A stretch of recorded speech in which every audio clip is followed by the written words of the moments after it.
चलिए भारतीय भूगोल के अंतर्गत जो है, भारतीय भूगोल के अंतर्गत अब हम देखने वाले हैं भारत में कृषि। ठीक है, मतलब एग्रीकल्चर के बारे में हम देखने वाले हैं।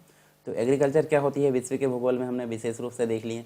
और भारत एक कृषि प्रधान अर्थव्यवस्था वाला देश है, जिसकी प्रत्यक्ष और अप्रत्यक्ष रूप से अगर देखें तो हम देख सकते हैं 3/4 जो जनसंख्या है वो कृषि एवं संबंधित जो कार्य है उसमें जुड़ी हुई है।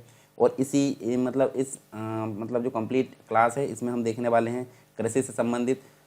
इसके अलावा भूमि को जोत कर उस पर जो है फसल उगाने की जो क्रिया है उसको कृषि कहते हैं, ये आपको पता होगा। इसे खेती के नाम से भी जाना जाता है। भारत एक कृषि प्रधान देश है एवं कृषि का भारतीय अर्थव्यवस्था में महत्वपूर्ण योगदान है। खेती एक प्राथमिक क्रिया है जिसके अंतर्गत हम देख सकते हैं पशुपालन, मत्स्य पालन और वानिकी सम्मिलित की जाती है।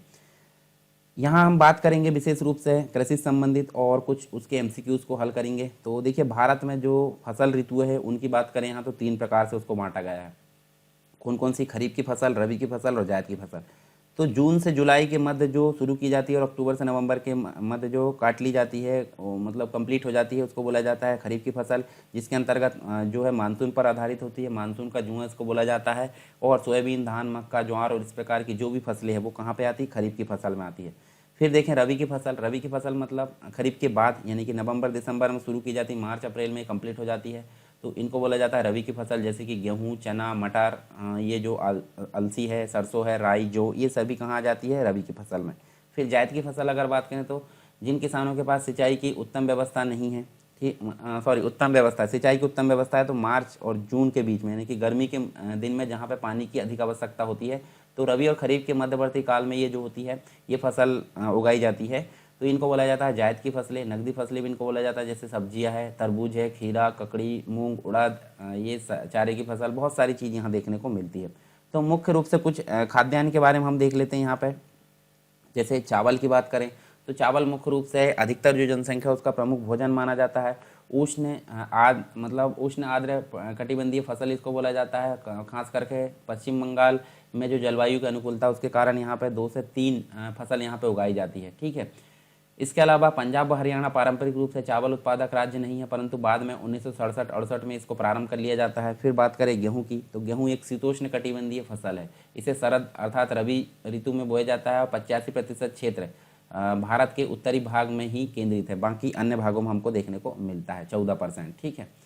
इसके अलावा ज्वार की बात करें तो ज्वार अर्ध शुष्क क्षेत्र की जो फसल है उसको बोला जाता है। ठीक है। और ये भी खरीफ की फसल है, मतलब खरीफ में ज़्यादातर ये देखने को मिलती है और रबी में भी ये फसल बोई जाती है। ठीक है। कर्नाटक राज्य में, आंध्र प्रदेश राज्य में देखने को मिलती है। इसके अलावा महाराष्ट्र राज्य अकेला देश का आधे से अधिक जो ज्वार उत्पादन करता है। बाजरे की अगर बात करें गर्म व शुष्क जलवायु के क्षेत्र में इसको बोया जाता है और पश्चिम तथा उत्तर पश्चिम भागों में देखने को मिलता है। और ये फसल जो है क्षेत्र के शुष्क दौर तथा सूखे को सहन करने में समर्थ होती है। इसके अलावा मक्का की बात करें तो मक्का एक खाद्य तथा चारे की फसल है और जो निम्न कोटि की मिट्टी व अर्धशुष्कीय जलवायु परिस्थिति में उगाई जा सकती है। ठीक है। कृषि जो है किसी विशेष क्षेत्र में केंद्रित नहीं है, यह सभी क्षेत्र में अलग अलग तरह से देखी जाती है। दालों की अगर बात करें तो दालें प्रोटीन का मुख्य स्रोत होती है। दालें शाकाहारी भोजन की प्रमुख संगठक होती है और ये फलीदार फसलें होती है। नाइट्रोजन के एकीकरण के द्वारा मिट्टी की प्राकृतिक उर्वरता बढ़ाती है। इसके अलावा भारत जो है दालों की प्रमुख उत्पादक देश है। दालों के लिए विश्व की लगभग 20% दालें यहीं पे उत्पन्न की जाती है। हरियाणा, पंजाब, उत्तरी राजस्थान में हरित क्रांति की शुरुआत से जो है चने की फसल क्षेत्र में कमी आई और इसके स्थान पर गेहूं की फसल यहाँ पे बोई जाने लगी। इसके बाद हम देखें तिलहन की बात करें तो तिलहन हम देख सकते हैं यहाँ देखिए भारत की प्रमुख तिलहन फसलों में मूंगफली, तूरिया, इसके अलावा सरसों, सोया और विश्व की 17% यहाँ पे हमको देखने मिलती है तिलहन भारत के अंतर्गत। कपास की बात करें तो कपास देखिए उष्ण कटिबंधीय फसल है जो देश के अर्धशुष्क भागों में खरीफ ऋतु में बोई जाती है। ठीक है। और ये काफ़ी मतलब ये कपास जो है काली मिट्टी के अंतर्गत देखने को मिलता है। जूट की बात करें, जूट प्रयोग मोटे वस्त्र, थैला, बोरे तथा अन्य सजावटी सामान बनाने में उपयोग होता है। पश्चिम बंगाल तथा इससे जुड़े भागों में इस फसल को यहाँ पर उगाया जाता है, परंतु पहले अधिक था, परंतु जब बांग्लादेश अलग हुआ तो ये ज़्यादातर भाग उसमें चला गया। गन्ना की बात करें तो गन्ना उष्णकटिबंधीय फसल है, ज़्यादा इसको पानी की आवश्यकता पड़ती है। नगदी फसल इसको बोला जाता है और यहाँ देखिए गंगा सिंधु के मैदानी भाग में अधिकतर इसका बुआई होती है। चाय की बात करें, पेय पदार्थ है, रोपण कृषि के अंतर्गत इसको जो है देखने को मिलती है। चाय की पत्तियों में कैफीन तथा टेनिन की प्रचुर मात्रा में पाया जाता है। भारत में चाय की जो खेती है वो 1840 में प्रारंभ होती है। इसके बाद हम देख लेते हैं कृषि के कुछ प्रकार, जैसे आर्द्रता उपलब्धता के आधार पर, पारिवारिक आवश्यकता के आधार पर, व्यापारिक उद्देश्य के आधार पर, कृषि जोत के आधार पर ये देखने को मिलती है। तो ये देखिए, पहला आर्द्रता उपलब्धता के आधार पर सिंचित कृषि और वर्षा की निर्भरता। सिंचित कृषि के अंतर्गत रक्षित सिंचाई, उत्पादक सिंचाई कृषि देखने को मिलती है। और वर्षा कृषि के अंतर्गत शुष्क भूमि कृषि, आर्द्र भूमि कृषि। पारिवारिक आवश्यकता के आधार पर निर्वाह कृषि, इसमें आपको गहन निर्वाह कृषि, आदिम निर्वाह कृषि, इसमें आपको देखने मिलता है स्थानांतरित कृषि और चलवासी कृषि। फिर व्यापारिक उद्देश्य के आधार पर वाणिज्यिक कृषि देखने मिलती है, जिसमें 3: वाणिज्यिक अनाज कृषि, रोपण कृषि, मिश्रित कृषि। फिर कृषि की जोत के आधार पर सघन कृषि, विस्तृत कृषि, ये सारी चीज़ हमको देखने को मिलती है। ठीक है, तो ये हो गया कंप्लीट हमारा ओवरव्यू।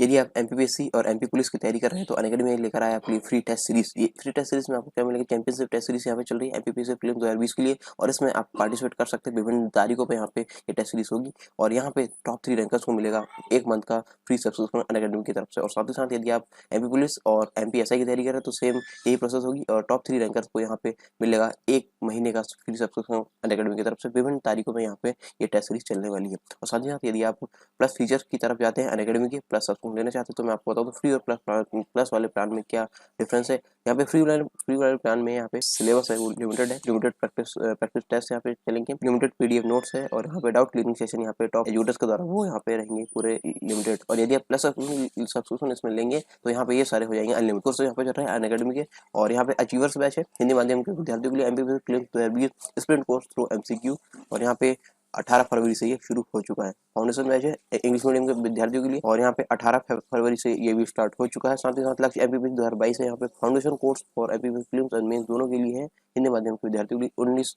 फरवरी से ये स्टार्ट हो चुका है। यहाँ पे आपको मौका मिलेगा इंडिया के बेस्ट एजुकेटर से इंटरेक्ट करने का। और 1 माह से ये जो फॉर्म स्लैब है 10% से 5% होने वाली है, तो 1 माह से पहले आप अपना सब्सक्रिप्शन सुनिश्चित कर लें। और सब्सक्रिप्शन लेते टाइम यहाँ पे सरकार टाइम प्रोमो कोड जरूर डालें। सरकार टाइम प्रोमो कोड डालने के बाद यहाँ पे 10% तक का आप डिस्काउंट यहाँ पे ले सकते हैं। तो देर किस बात की, लेट्स क्रैक इट।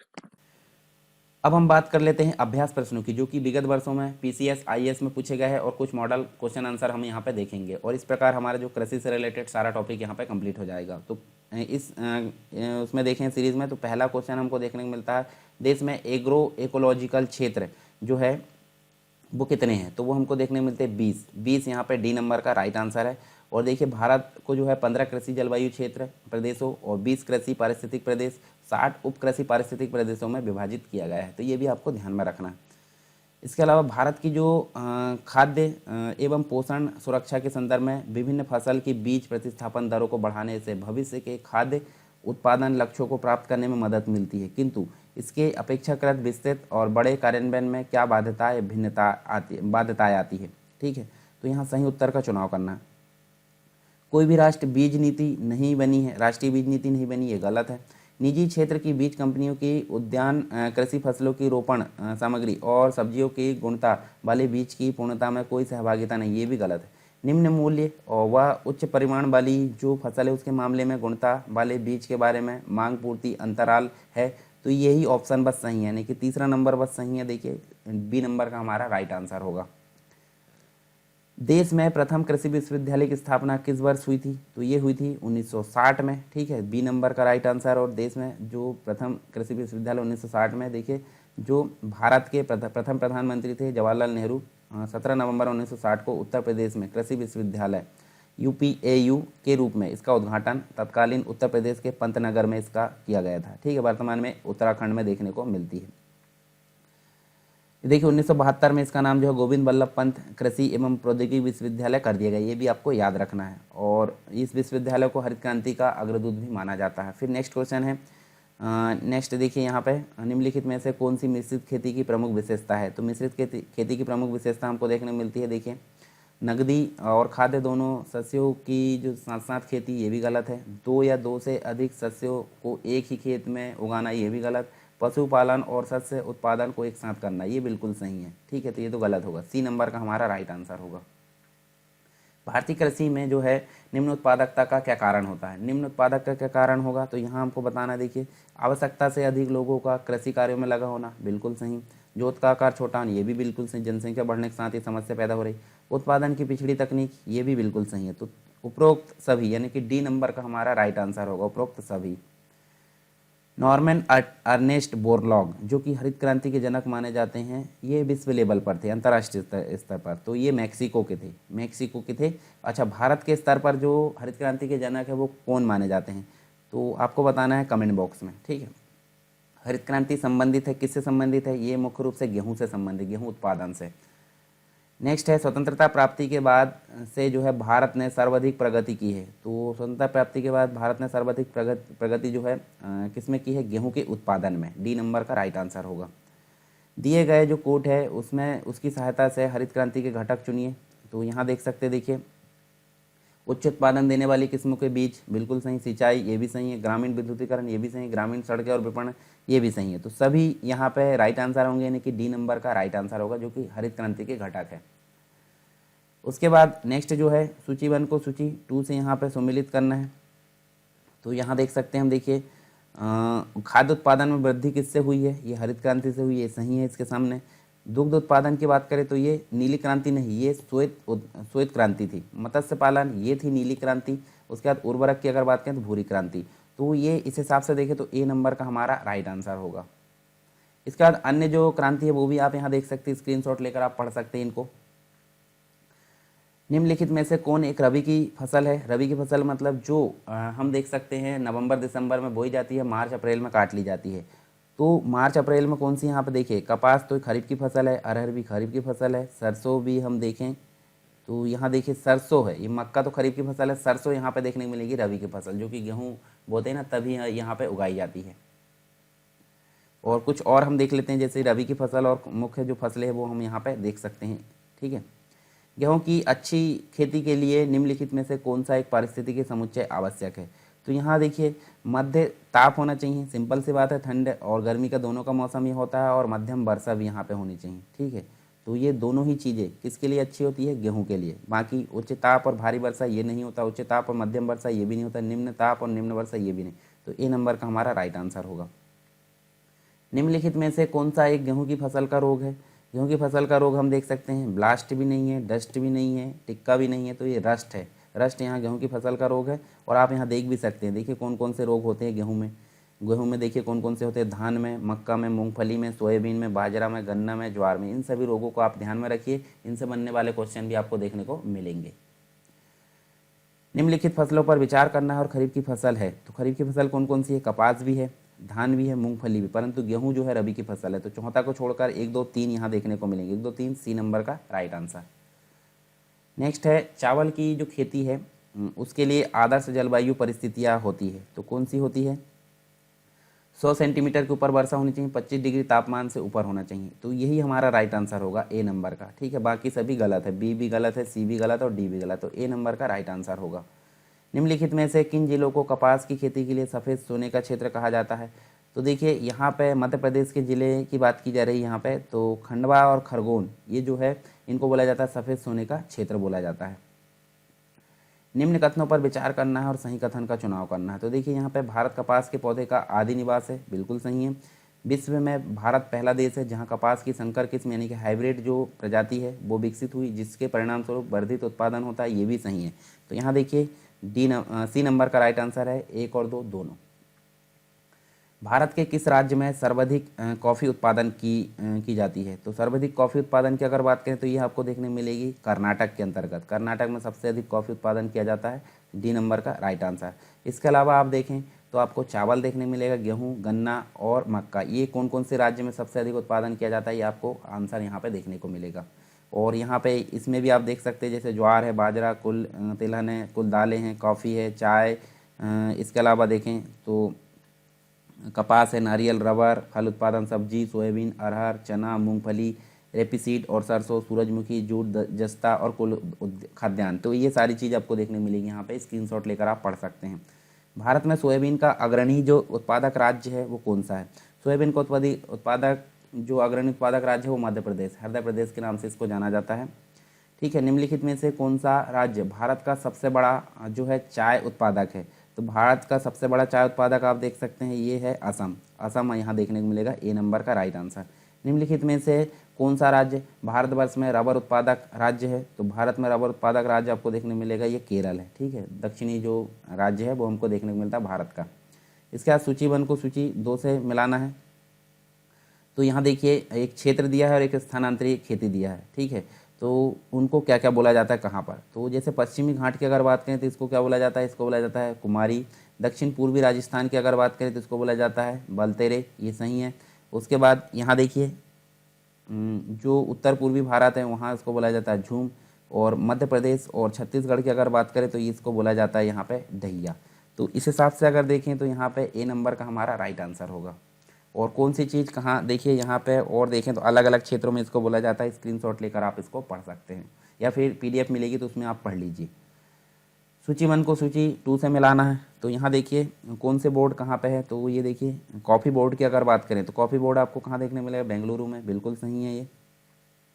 उसके बाद रबर बोर्ड की अगर बात करें तो कोट्टायम में है। चाय बोर्ड की अगर बात करें तो चाय बोर्ड आपको कहाँ मिलेगा? कोलकाता में। और तंबाकू बोर्ड आपको देखने मिलेगा गुंटूर में। तो यहाँ पे बी नंबर का हमारा राइट आंसर होगा। ठीक है, और यहाँ देखिए ये देख भी सकते हैं इसमें सॉरी यहाँ पे जो क्वेश्चन है वो हमने देखिए सही उत्तर को चुनना है, तो ये सही है, बी नंबर का राइट आंसर सही करें हमने।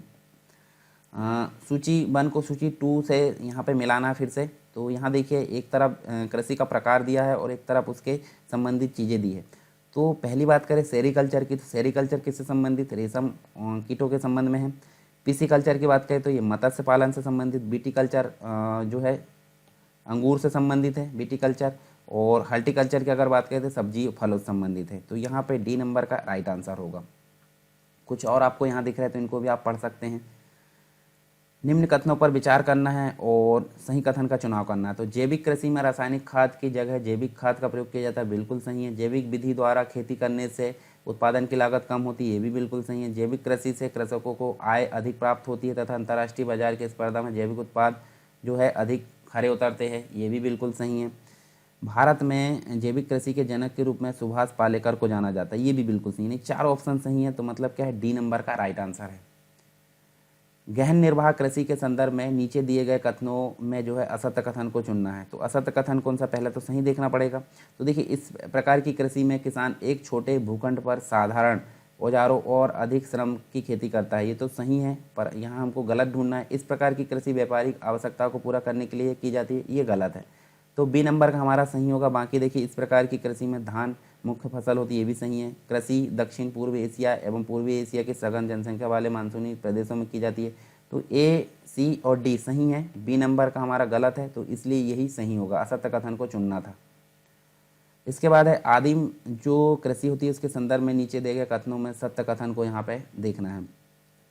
तो देखिए यहाँ पे जो है आदिम निर्वाह कृषि जो होता है निर्वाह कृषि का एक प्रकार है, बिल्कुल सही। आदिम निर्वाह कृषि में स्थानांतरित कृषि और चलवासी पशुचारण आता है, ये भी सही है। भारत के उत्तर पूर्वी भागों में स्थानांतरित कृषि प्रचलित है, ये भी सही है। तो उपरोक्त सभी कथन यहाँ पे सही माने जाएंगे, डी नंबर का राइट आंसर होगा। निम्नलिखित में से जो है कौन सा कथन वाणिज्यिक कृषि के संदर्भ में सही है? तो वाणिज्यिक कृषि के संदर्भ में कौन सा सही है? वाणिज्यिक कृषि में फसल उत्पादन और पशुपालन बाजार में विक्रय हेतु किया जाता है, बिल्कुल सही। इस कृषि के अंतर्गत अधिक पूंजी की जो होती है, अधिक पूंजी का यहाँ पे उपयोग किया जाता है, ये भी सही है। वाणिज्यिक कृषि में रोपण कृषि, मिश्रित कृषि एवं वाणिज्यिक अनाज कृषि शामिल, ये भी सही है। तो तीनों सही है, यानी कि उपरोक्त सभी यहाँ पे राइट आंसर होंगे, डी नंबर का। फिर निम्नलिखित में से कौन सी मृदा जो है गेहूं के कृषि के लिए सबसे उपयुक्त होती है? गेहूं की कृषि के लिए सबसे अधिक उपयुक्त कौन सी होती है? दोमट मिट्टी यहाँ पे गेहूं की कृषि के लिए सबसे अधिक उपयुक्त होती है। कॉफ़ी की कृषि के संदर्भ में नीचे दिए गए कथनों में से कौन सा असत्य कथन है? तो कौन सा असत्य कथन? जैसे पहले देखें, इसके लिए गर्म एवं आर्द्र जलवायु की आवश्यकता होती थी, ये तो सही है। इसकी कृषि के लिए काली मृदा सबसे उपयुक्त होती है, तो ये गलत है।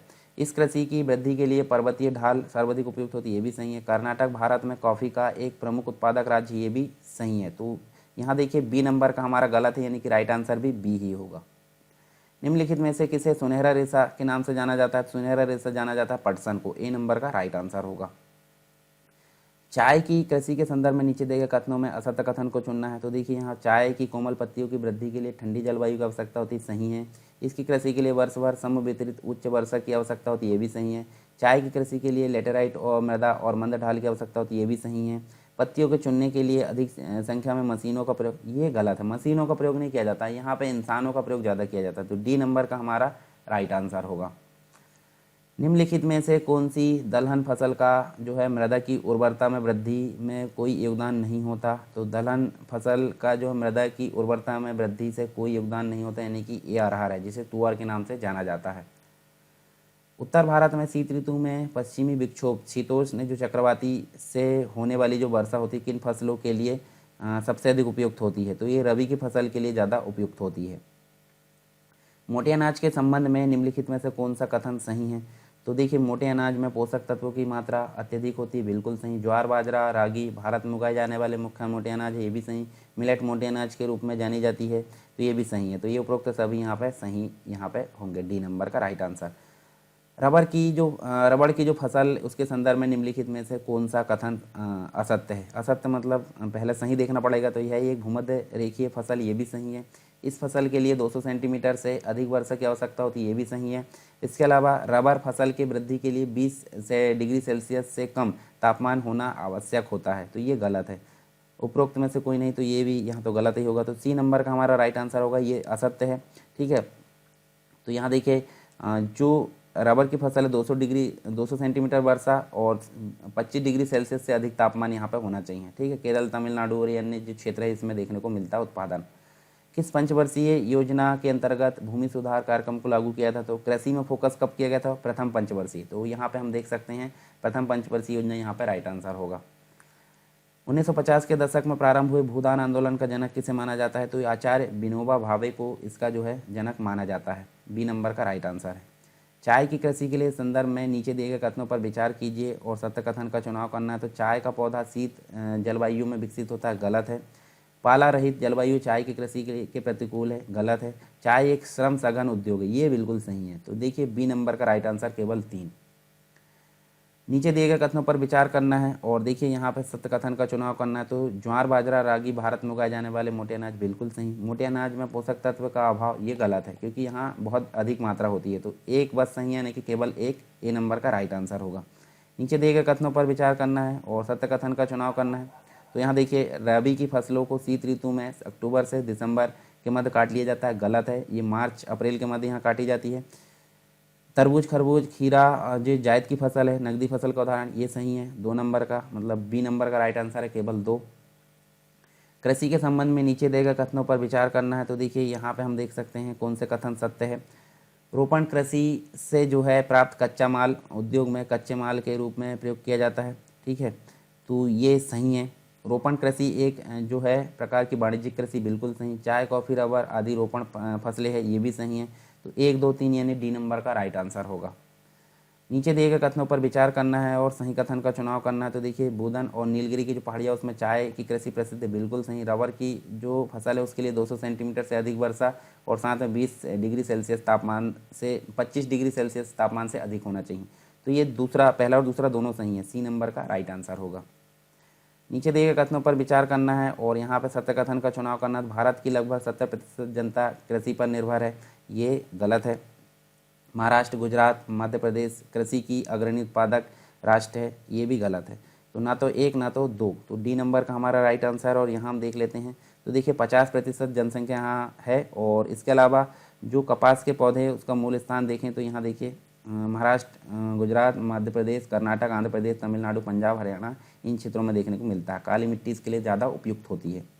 तो ये कंप्लीट रूप से कृषि और उससे संबंधित हमने कुछ क्वेश्चंस को यहाँ डिस्कस किया। आई होप सारी चीज़ें आपको समझ में आई होगी। टेलीग्राम चैनल आप ज्वाइन कर सकते हैं और एंड्रॉयड प्ले स्टोर में जाकर सरकार स्टडी वेब्स एजुकेशन ऐप को भी डाउनलोड कर सकते हैं, जहाँ आपको सारी चीज़ें सीक्वेंस में मिलेगी। किसी प्रकार का डाउट है तो आप कमेंट बॉक्स में मुझे बता सकते हैं। यदि आप एमपीपीएससी और एमपी पुलिस की तैयारी कर रहे हैं तो अनअकैडमी में लेकर आया अपनी फ्री टेस्ट सीरीज। ये फ्री टेस्ट सीरीज में आपको क्या मिलेगा, चैंपियनशिप टेस्ट सीरीज यहाँ पे चल रही है एमपीपीएससी प्रीलिम्स 2020 के लिए, और इसमें आप पार्टिसिपेट कर सकते हैं। विभिन्न तारीखों पे यहाँ पे ये टेस्ट सीरीज होगी और यहाँ पे टॉप 3 रैंकर्स को मिलेगा 1 मंथ का फ्री सब्सक्रिप्शन अनअकैडमी की तरफ से। और साथ ही साथ यदि आप एमपी पुलिस और एमपीएसआई की तैयारी कर रहे हैं तो सेम यही प्रोसेस होगी और टॉप 3 रैंकर्स को यहाँ पे मिलेगा 1 महीने का फ्री सब्सक्रिप्शन अनअकैडमी की तरफ से। विभिन्न तारीखों में यहाँ पे ये टेस्ट सीरीज चलने वाली है। और साथ ही साथ यदि आप प्लस फीचर की तरफ जाते हैं अनअकैडमी के, प्लस सब्सक्रिप्शन लेना चाहते हैं तो मैं आपको बताऊँ तो फ्री और प्लस वाले प्लान में क्या डिफरेंस है। यहाँ पे फ्री वाले प्लान में यहाँ पे सिलेबस है वो लिमिटेड है, लिमिटेड प्रैक्टिस टेस्ट यहाँ पे चलेंगे, लिमिटेड पीडीएफ नोट्स है और यहाँ पे डाउट क्लियरिंग सेशन यहाँ पे टॉप एजुकेटर्स के द्वारा वो यहाँ पे रहेंगे पूरे लिमिटेड। और यदि आप प्लस सब्सक्रिप्शन इसमें लेंगे तो यहाँ पे ये सारे हो जाएंगे अनलिमिटेड कोर्स यहाँ पे चल रहे हैं अनअकैडमी के।